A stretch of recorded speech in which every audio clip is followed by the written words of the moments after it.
कैसे आप सभी लोग, एक बार फिर से स्वागत है आपका हमारे YouTube channel study with Yogesh में। आज आप लोग क्लास का वेट कर रहे होंगे, लेकिन आज आप लोगों के लिए क्लास नहीं आ पाएगी। थोड़ा सा बिजी शेड्यूल होने की वजह से आप लोगों के लिए टॉपिक तो प्रिपेयर हो चुका है, ठीक है, क्योंकि साइंस के जो बच्चे हैं जिसका कनिष्ठ सहायक का एग्जाम है वो वेट कर रहे हैं साइंस की क्लास का। तो इसलिए कल मॉर्निंग में जो पहली क्लास आएगी वो आपकी साइंस की आएगी, ठीक है। बिल्कुल भी परेशान होने की जरूरत नहीं है, भरपाई मैं कर दूंगा उसकी, ठीक है। और जो आपकी कि पटवारी लेखपाल का एग्जाम भी 12 को है, तो जो फैक्ट है और जो मैं फैक्ट अभी करा रहा हूँ बच्चों, 30 डेज जीएस क्लासेस तो पूरी होंगी इतना कंफर्म है, ठीक है। 4 क्लासेस बची वो कंप्लीट होंगी। इसके अलावा 3-4 क्लासेस जो मैं आर्थिक सर्वे पे आधारित दूंगा वो भी आपने सही तरीके से करने, यानी सरकारी आंकड़ों पे आधारित होगा। वो जो मैंने एक नया फोल्डर बनाया उसमें 3-4 ही वीडियो आएंगी, 4-5 जितनी भी आएंगी। और बेसिकली वो इकोनॉमी सर्वे जो आपका 20-21 का है, 21-22 का जो सर्वे हुआ था अभी हाल ही में, पिछले साल का, उस सर्वे पे आधारित होंगे। और आपने जो देखा होगा यूकेपीएससी ने उससे क्वेश्चन पूछ दिए हैं, यानी दोनों पेपर में, पुलिस के एग्जाम में भी उससे क्वेश्चन आया था, पटवारी के एग्जाम में भी उससे क्वेश्चन आया था। तो जो उस टाइप के क्वेश्चन होंगे वो मैं आपको बता दूंगा, वो आपके लिए मैं ले आऊंगा, ठीक है। तो जो आप लोग आज वेट कर रहे थे वो ना आने का सबसे बड़ा कारण ये था क्योंकि संडे को आप लोग सब जानते हैं कि संडे को पूरे हफ्ते के जो काम होते हैं वो करने होते हैं और उसके बाद टॉपिक भी प्रिपेयर करना होता है। तो उसके अलावा क्योंकि वर्कलोड इतना है, साइंस के बच्चों के लिए साइंस बनानी है, डीप स्टडी वालों के लिए डीप स्टडी क्लास बनानी है, पटवारी लेखपाल के लिए फैक्ट आधारित क्लास बनानी है, तो कहीं ना कहीं एक हिसाब से देखा जाए तो बहुत ज़्यादा हैक्टिक चीज़ें हो जाती हैं। और इसलिए संडे को अगर क्लास न भी दो तो चल जाता है, मैं ही मान के चलता हूँ। अगर हम 6 दिन भरपूर अपना क्या करें 100% दें, या आप लोग भी अपने स्तर से 100% तैयार रहें, तो संडे के दिन एक दिन नहीं भी क्लास आती है आप लोगों के लिए तो बहुत बड़ा इश्यू नहीं रहता है, ठीक है। अब देखिए बच्चों, चूंकि 12 को अब तो मुझे लगता है कि मेंटली आप लोग प्रिपेयर हो चुके होंगे, मानसिक रूप से आप लोग सशक्त हो चुके होंगे कि आपका 12 फरवरी को अब एग्जाम है, ठीक है। अब सबसे बड़ी बात यह है कि चूंकि ये एग्जाम रिपीट हो रहा है अपने आप में, यानी आप एक बार उस जो नाव है या एक प्रकार से उस तालाब में आप डुबकी लगा के आ चुके हैं। कुछ लोग तो बाहर आ गए, कुछ लोग अभी भी वहीं थे, तो उनसे भी मैं रिक्वेस्ट करूंगा कि अब वो जो हो गया गया, पास्ट था, छोड़ दीजिए। आप एक नई चीज के लिए तैयार है, क्योंकि आने वाले 2 हफ्ते के अंदर अगले के अगले संडे आपका एग्जाम हो जाएगा। और इतने कम समय में आखिर आप करोगे क्या, सबसे महत्वपूर्ण चीज है। और मुझे तो ये लगता है कि ऐसा कुछ एक्स्ट्रा करने की जरूरत भी नहीं, क्योंकि आपने वो सब चीजें एक बार फेस कर ली हैं। आप जो पहले करके आए हो वो सब डिपेंड करता है कि आप आने वाले पेपर में, जैसा भी पेपर आएगा वहां पे ऑन द स्पॉट आप क्या करते हो, ठीक है। इसलिए मैं आपसे ये रिक्वेस्ट करूंगा, कुछ चीजें जो विशेष प्रकार की चीजें वो देख के जाना, अन्यथा आप लोग ये कहोगे कि मैं पूरे उत्तराखंड की ताल मंदिर, क्योंकि ना आप लोग ये जानते हैं एक बार किसी पेपर में एक टाइप का क्वेश्चन पूछ दिया तो इसका ये मतलब नहीं होता है कि हमेशा हम उसी टाइप की चीजें पढ़ें वही पेपर में आएगी। एक बार हुआ क्या, उत्तराखंड में एक मंदिर पूछा गया किसी के द्वारा, ये मंदिर कहाँ है, तो यहाँ पे क्या माहौल चला कि जितने मंदिर थे उत्तराखंड में सबके नोट्स में भर गए। एक बार पूछा ये ताल कहाँ है, जितने ताल थे सारे भर गए। एक बार पूछा ये शहर किस नदी के किनारे, जितने शहरों के किनारे, नदियों के किनारे शहर उत्तराखंड के सारे यहाँ बच्चों ने पढ़ दिए। एक बार पूछा ये दर्रा किन के पीछे, जितने दर्रे थे। तो ये जो तैयारी का जो तरीका है ये हमेशा बहुत ज्यादा नुकसानदेह होता है, आप लोग सब जानते हैं। इसलिए मैं आपसे ये कहूंगा कि जितना आपने उत्तराखंड प्रिपेयर किया हुआ है आप उसको उसी के भरोसे जाओ। और जो मैं आप लोगों को 2-3-4 क्लासेस दूंगा उसमें आप खुद ही देख लेना। कल वाली क्लास देखी होगी आपने, सरकारी तथ्यों पे आधारित जो थी, सरकारी आंकड़ों पे, वो देख के ही लगता है कि हाँ ऐसा क्वेश्चन आना चाहिए। और वो क्या है, अपने ज्ञान पे आधारित है। आपको वो किताबों में, अब मुझे नहीं पता कि किताब में है नहीं, मैं आपको बता दे रहा हूं, मैंने सांख्यिकी विभाग की साइट से वो निकाला, ठीक है।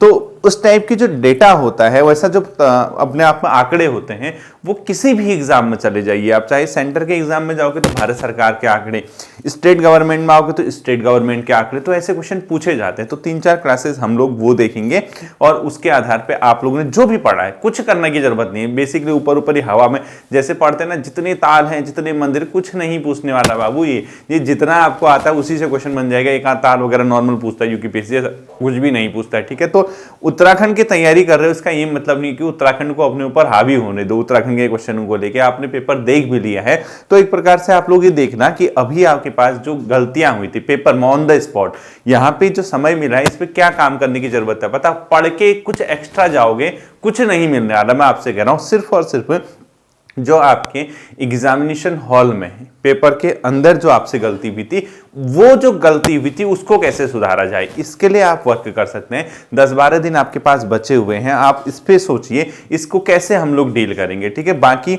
सारी की सारी चीजें रिपीट होनी है, सारी की सारी चीजों की पुनरावृत्ति होनी है। आप पेपर देने जाओगे, आपको कितने क्वेश्चन करने, क्या करने, ये सब मैं बता चुका हूं, कितने क्वेश्चन अटेम्प्ट करने। तो हम लोग इस पे क्या है, कोई एक्स्ट्रा अपना दिमाग लगा के फालतू की चीजें सोच के इसको हम सॉल्यूशन इसका नहीं निकाल सकते हैं। हमारे लिए सबसे महत्वपूर्ण चीज है कि हम किस प्रकार से अपना सिलेक्शन लें।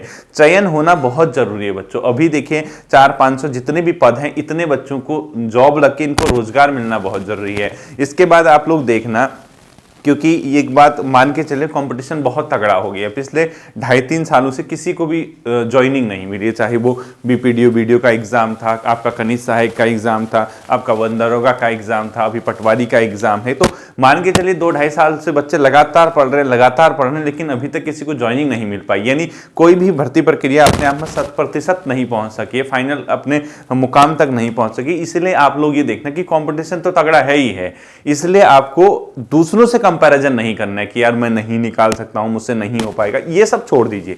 आपको सिर्फ और सिर्फ अपने पे भरोसा होना है। आप अपने को देख के जाइए। आपको देखना है कि हिंदी जैसे 20 नंबर की पूछ रहा है, तो कई लोग ये सोच रहे होंगे कि यार पटवारी में बहुत इजी हिंदी पूछ दी, या और अपने आप में पुलिस में बहुत अच्छी मतलब इजी हिंदी पूछ दी, यार हिंदी को इग्नोर करो। ऐसी गलती मत करना, हिंदी को इग्नोर करने की बिल्कुल भी जरूरत नहीं है।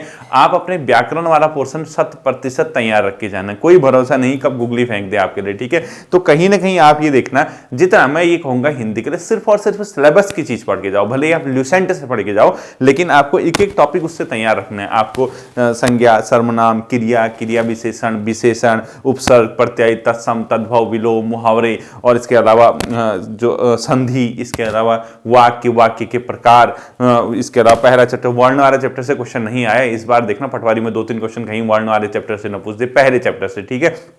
तो इस प्रकार की चीजें आपको सही तरीके से अपना सिलेबस पढ़ के जाना। ये भी नहीं कि यार हम बिल्कुल ही ना देख के जाएं, 19 नंबर 20 नंबर हवा में आ जाएंगे, ऐसी गलती से भी ऐसा मत सोचना, ठीक है। हो सकता है कि इस बार हिंदी में ही आपके पसीने छुटा दे, भले ही मैं ये नहीं कहूंगा कि टफ पेपर आएगा, हो सकता है कि ऐसे टर्मिनोलॉजी यूज कर दे जो आपने सुने ही ना हो, पर्यायवाची ऐसा दे दे जो आपने सुना ही ना हो, विलोम शब्द ऐसा दे दे जो आपने सुना ही ना हो। तो इस प्रकार की चीजों से बचने के लिए आप एटलीस्ट उसके टच में रहना। हिंदी वाले पोर्शन के 10-12 दिन बहुत हैं, और पढ़ने में मन तो लगता नहीं, क्योंकि एक बार अगर आपने किसी एग्जाम को दे दिया, क्योंकि इंसान मानसिक रूप से मान के चलता है कि पहले वाले में जिसका अच्छा हुआ था तो अच्छा ही हो गया, खराब हुआ तो खराब ही हुआ, उसको हिम्मत ही नहीं आ पाती कि वो दोबारा उस पेपर को फेस करे, क्योंकि ये बहुत अपने आप में एक एक्स्ट्रा मतलब ऐसी चीज है जिसको सोचना भी बहुत ज्यादा अजीब सा लगता है कि 2-2 बार एक ही पेपर को दिया जा रहा है, तो इसमें क्या होगा क्या नहीं होगा। तो मैं आपसे यही कहूंगा कि यहां पर इस टाइप की चीजों को सोचने की आपको बिल्कुल भी आवश्यकता नहीं है। आप सिंपली एक काम करना, आप लोग 10-12 दिन बचे हैं, आप लोग थोड़ा सा हिंदी और परीक्षा वाणी के आगे के वन लाइनर, कुछ नहीं पढ़ना है, कोई जिला सीरीज नहीं, कोई इंडिविजुअल टॉपिक सीरीज नहीं, कोई क्रैश कोर्स नहीं, आपने वो पढ़ा ही हुआ है। हाँ, अगर लगता है कि आपको यार समय है, पढ़ने में मन लग रहा है तो रिवाइज कर लूं, तो वो कर लीजिए, उससे कोई ऐतराज नहीं मुझे। लेकिन मैं ये कहूंगा कि बहुत ज्यादा अपना डेप्थ में जाके अपने को तनावग्रस्त करके अपना बहुत ज्यादा मतलब एक प्रकार की एंजाइटी अपने अंदर आपकी उत्पन्न हो रही है, इस स्तर तक अपना तनाव नहीं लेना है, ठीक है। बाकी जो भी होगा वो पेपर में ही होगा, वहीं पे देखा जाएगा, जैसा भी होगा, जिस प्रकार से भी होगा, हम लोग ऑन द स्पॉट वहीं पे पेपर को देखेंगे। ये अपने आप में आपने सोचना है, ठीक है। बाकी एक चीज आपने देखना, जैसा वो पेपर बना रहा, हम तो ये अब कोई नहीं जानता कि हर बार एक सा टाइप का पेपर आएगा, एक ही टाइप का पेपर आएगा।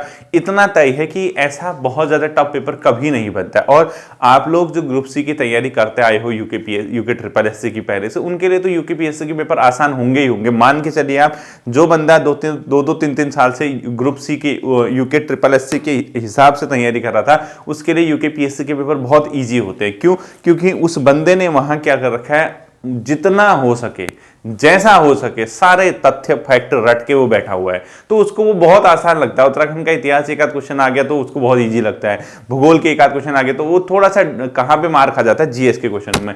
तो जीएस के लिए क्या ऐसा किया जाए, कुछ नहीं कर सकते हो बच्चों, सिंपली है आप लोग क्या करना, प्रीवियस ईयर के जो क्वेश्चन आए हुए हैं अदर स्टेट में, चाहे आपके पास लूसेंट ऑब्जेक्टिव भी क्यों ना हो, उसमें ब्रैकेट में जहां पे लिखा होगा कि ये क्वेश्चन यहाँ आया, ये क्वेश्चन यहाँ आया, उन क्वेश्चनों को एटलीस्ट करके जाना है, ठीक है। 30 डेज जीएस की क्लास और जो आपका क्रैश कोर्स वाला मैंने उसमें पढ़ा था, उसमें एनसीईआरटी समाहित है, तो वो कहीं ना कहीं आप लोगों को क्या करेगी, फायदा पहुंचाएगी। उसके आधार पे आप लोगों को अपना क्या करना है, तैयारी करना है। और रणनीति इस समय अब कोई नहीं बन सकती, यानी हम लोग सोचें यार 12 दिन बचे, ऐसी रणनीति अपनाएं, वो रणनीति अपनाएं, कहाँ कब तक रणनीति अपनाओगे भाई, कब तक रणनीति के आधार पे चलोगे? यहां पे थोड़ा ना बनती है रणनीति, रणनीति बनती है स्टार्टिंग में, जब आप किसी एग्जाम की तैयारी करने बैठते हो, जब आप फॉर्म निकलता है, जब आपके पास 3 से 3.5 से 4 महीना होता है, तब बेसिकली स्ट्रैटेजी बनती है, तब जाके रणनीति बनती है। अब पता है 10 दिन बचे, अब रणनीति बना रहे हो, क्या कर लोगे भाई इस रणनीति को बना के? आपको क्या लगता है कि ये रणनीति यहाँ पे आके सफल होगी? मतलब ही नहीं है सफल होने का। आप सिर्फ और सिर्फ इतना कीजिए जितना कि आप किताबों के टच में रह सके। आप ऐसा नहीं कि आप पेपर में जाके चीजों को भूल के आ जाएं। आप सिंपली नई चीजों से पढ़ने से बचिए, अनावश्यक तथ्य पढ़ने से बचिए। कुछ नहीं पूछता अनावश्यक, जितना भी आप पढ़ते हैं उतना पूछता ही नहीं है पेपर में। पेपर में एक सिंपल सा तरीका है, कुछ क्वेश्चन आपको आपके स्तर से और कुछ क्वेश्चन आपके हल्के से स्तर से बाहर से आते हैं, उन क्वेश्चन पे थोड़ा सा माइंड वहां पे लगा के आपको उनको सॉल्व करना होगा, और ये उम्मीद करनी होगी कि हम जो वहां पे पढ़ के जाएं, हमारा वहां पे क्वेश्चन बन जाए, इजीली हम उस क्वेश्चन को सॉल्व कर पाए, ऐसा कुछ आपको सोचना पड़ेगा, ठीक है। इसके अलावा जो भी होगा अच्छा होगा, एक पॉजिटिव एटीट्यूड, पॉजिटिव माइंडसेट के साथ आपको जाना है, क्योंकि 12 फरवरी के बाद ऐसा नहीं है कि आपके पास पेपर नहीं है। ये तो जितना चिल्ड माइंड होके जाओगे, जितना कूल माइंड करके जाओगे, उतना फायदा होगा। इसमें दबाव में कौन है मैं आपको बता देता हूं। इसमें दबाव में सर्वाधिक कौन होगा? जिसका पहला लीक वाला पेपर बढ़िया हुआ था, वो बहुत ज्यादा दबाव में, क्योंकि जिसने ये मान लिया था कि मेरे 80, 85 या 75, 78, 79 मार्क्स है, यानी जो कहीं ना कहीं अपने आप को ये मान रहा था कि मैं पटवारी के एग्जाम के फाइनल सिलेक्शन की दौड़ में आ गया, वो बहुत बड़े प्रेशर में है।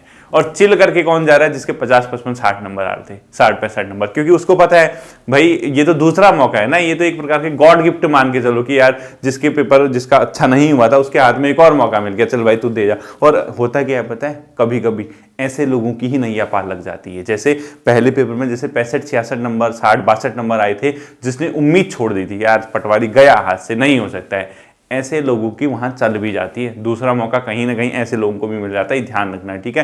क्यों? क्योंकि वो माइंड फ्री होके जा रहे हैं अब। और मैं तो आपसे यही कहूंगा, ये एक प्रकार से साइकोलॉजी है बच्चों, ये एक प्रकार का मनोविज्ञान भी है। जितना आप फ्री माइंड जाओगे, हालांकि ये संभव नहीं है व्यवहारिक जीवन में, जब आप किसी चीज के लिए किसी चीज को पाना चाहते हैं, जब कहीं पे आपकी जिंदगी दाव पे लगी है, आपके करियर की जहां तक बात हो, हम इतना व्यवहारिक नहीं हो पाते कि हम फ्री माइंड होकर पेपर देने जाएं, ये संभव नहीं है। लेकिन कहीं ना कहीं कुछ लोग ऐसे होते हैं जो सोचते हैं यार देखा जाएगा जो भी होगा वाला, इतना मतलब इस लेवल का जो सोचते हैं, जो नई नई तैयारी कर रहे हैं, जो 1 आध साल तक, तो इसलिए आपने एक चीज देखा होगा ना, अधिकांश एग्जाम ऐसे होते हैं जब रिजल्ट आता है उसमें ऐसे लोग बहुत निकलते हैं जो पहली बार तैयारी कर रहा था, यानी 1 साल 6 महीने 8 महीने 9 महीने तैयारी करके बहुत से लोग निकल जाते हैं। क्यों निकलते हैं आपको पता है? क्योंकि वो माइंड से फ्री रहते हैं, वो मतलब अपना प्रेशर लेके जाते ही नहीं एग्जाम में। उनके पास तो क्या है, एक आगे का भी उनके पास ऑप्शन है कि यार इसमें नहीं होगा तो अगले में होगा। वो फॉर्म भरते हैं, कोशिश करते हैं, और होगा होगा, नहीं होगा नहीं होगा, तो वहां जाके सिलेक्शन पा जाते हैं। क्यों? क्योंकि मेंटली फ्री हैं, कोई भी तनाव, किसी भी प्रकार का तनाव उनके दिमाग में नहीं है। तो वही मैं आप लोगों से कहूंगा, कोशिश ये करना, क्योंकि दूसरा अटेम्प्ट आपको इस चीज में मिल रहा है, दूसरा चांस मिल रहा है, तो फ्री माइंड होके जाओ। कोशिश करना संभव नहीं है, मैं जानता हूं इसको, लेकिन एटलीस्ट अगर आप कोशिश करोगे कि यार चिल करके जाऊं, देखा जाएगा जो भी होगा, जैसा भी होगा वहीं देखेंगे, ऐसा अगर आप सोच के जाओगे। और मैं दूसरी चीज ये कहूंगा, पेपर इस बार तो आप 100% करके आना, मतलब आप मान के चले अगर आपका स्कोर ठीक ठाक आ रहा है, आप 70, 75 भी अगर स्कोर कर पा रहे हैं पेपर में, तो आप 85, 90 क्वेश्चन करके आना। यदि आप फर्स्ट अटेम्प्ट में 70, 75 पहुंच रहे हो, तो पेपर इसका मतलब नॉर्मल है, ज्यादा हार्ड पेपर नहीं। जैसे पिछले एग्जाम में जब लीक हुआ था, एक बच्चे ने मुझसे कहा, रुद्रप्रयाग से, वो सुन रहे होंगे वीडियो को, उनके 74 अटेम्प्ट के 72 सही थे, यानी 2 क्वेश्चन गलत हुए। अब 74 ही करके भी आए। अब ये तो मतलब जब काउंट किया, ये तो गलत है ना। जब आप अपनी क्षमता से 74 करके आ रहे हैं, आपको पता है कि लगभग सब सही होंगे, 72 सही होगी, 2 चलो किसी वजह से गलत होगी, 2-3 तो गलत होते हैं, तो आपने ये दिमाग लगाना होगा, वहां पे ये माइंड सेट करना होगा, यार मैं पहले अटेम्प्ट में अगर 72, 74 एग्जैक्ट ला रहा हूं, तो मैं क्यों ना ज्यादा करूं।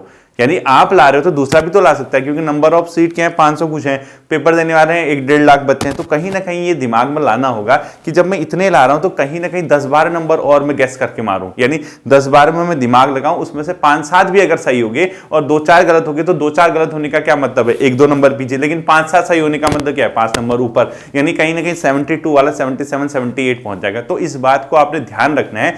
बाई चांस अगर जैसे पिछली बार पेपर में आपने, कई लोगों ने ऐसा किया है, ठीक है, मैंने आपसे ये कहा था अटेम्प्ट गिनना, एग्जैक्ट कितने पे आपको कॉन्फिडेंस है, अगर आपको वहां पता चल गया फिर आप सोच समझ के दिमाग लगाना। अब किसी केस में बाई चांस ऐसा होता है कि आपने 70 क्वेश्चन एग्जैक्ट सही कर लिए और आप कह रहे हो कि यार लगभग 75 ही अटेम्प्ट करता हूं, तो ऐसी गलती मत करना।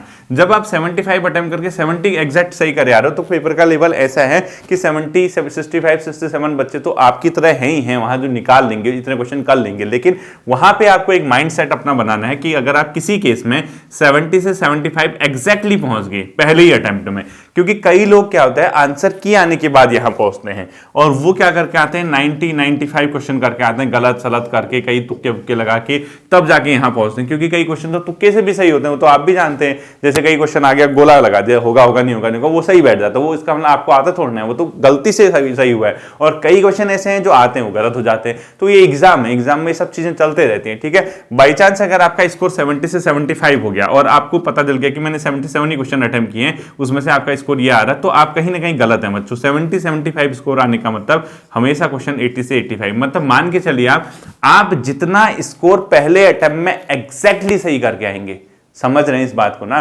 जितना अटेम्प्ट आप पहले अटेम्प्ट में एग्जैक्टली, यानी जो पेपर कट ऑफ के अनुमान के आधार पे कहीं ना कहीं 70 से ऊपर ही रहती है, 70, 75, पता लगा सामने वाला 45 नंबर एग्जैक्ट सही लेके आ रहा है और सर ने कहा कि 10 ऊपर करके आना, 55 करके आता हूं, छोड़ के आ गया पेपर, 45 आ रहा है तो भाई 100 करना, तुम्हारे तो फिर 100 करना ही पड़ेगा ना, और इसके अलावा विकल्प ही नहीं है। मैं इनके लिए कह रहा हूं जो कहीं 70 प्लस का स्कोर फर्स्ट अटेम्प्ट में एग्जैक्ट सही करके आ रहे हैं, उन बच्चों को 80 से 85 क्वेश्चन अटेम्प्ट करने चाहिए। ये मेरा अपना तर्क है। क्यों?